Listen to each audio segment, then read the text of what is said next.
Morning, students. How are you all? Hope all you are good. So, students, today we are going to start our first chapter. As you know that our first chapter was still incomplete. So, but now first chapter is included in your syllabus. Now we continue our first chapter again. So, we will start our topic active transport. So, what is active transport? So, uptake of dissolved minerals is done by active transport. That means plants absorb minerals by the process of active transport. In diffusion and in osmosis, you studied about the concentration gradient. Means that means molecules move from higher concentration to lower concentration. But now in active transportation, um, in this process, minerals enter the root even if their concentration is higher inside the root than in the soil. So that means cell sap within the root hairs becomes more concentrated than the water in the soil, which creates concentration gradient. So active transport uses energy to pump molecules against a concentration gradient.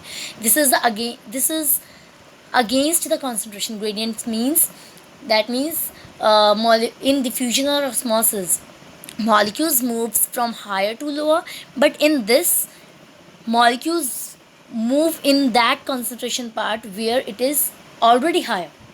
Okay, so that's why it is against a concentration gradient. So active transport is carried out by membrane proteins. Hence different proteins in the membrane play a major role in both active as well as passive transport. So pumps a protein that use energy to carry substances across the cell membrane. So students, carrier proteins found in the cell membrane that helps transport minerals to the cytoplasm from outside.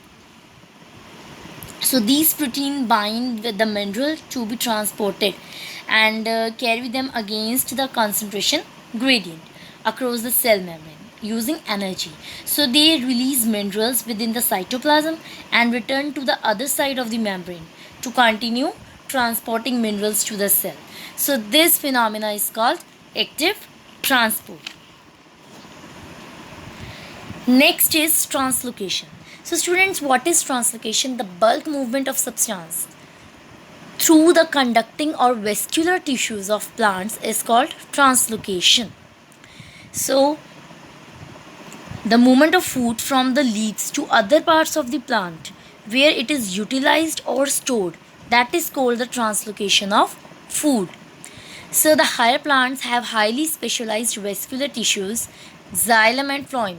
So in previous class, you have already studied about the xylem and phloem. Xylem is responsible for the conduction of water in the plant and phloem is responsible for the conduction of food. So xylem is associated with translocation of mainly water, mineral salts, some organic nitrogen and hormones from roots to the aerial parts of the plants. So the phloem translocates a variety of organic and inorganic solutes mainly from the leaves to other parts of the plants. This is the diagrammatic representation of mechanism of translocation. That is tip of the stem, then sugar leaves, seed tubes, water follows by osmosis.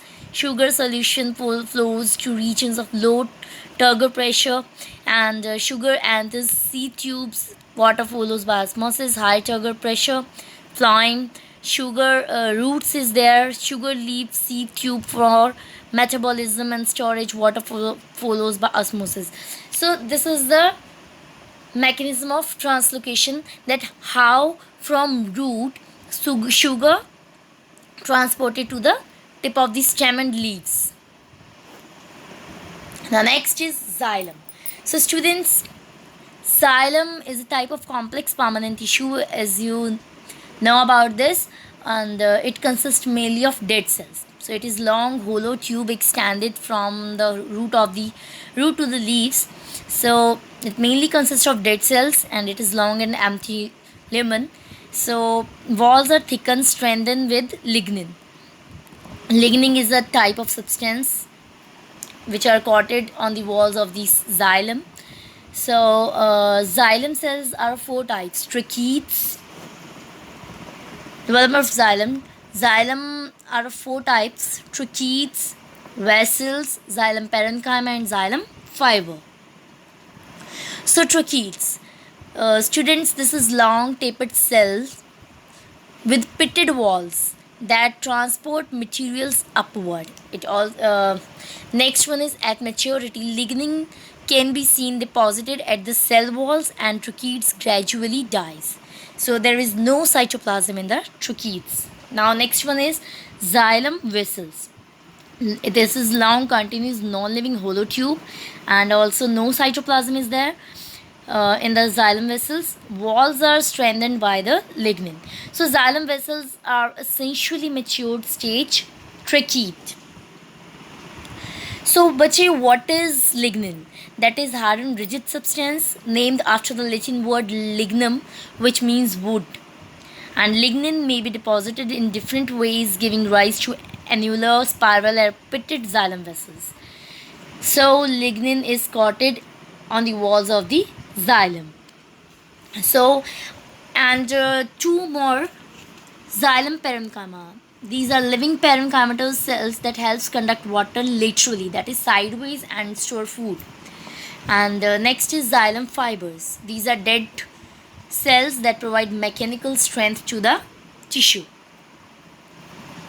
Thank you, students. So your homework is, please read these topics and also try to draw the diagram of these topics, xylem and phloem. Thank you, students.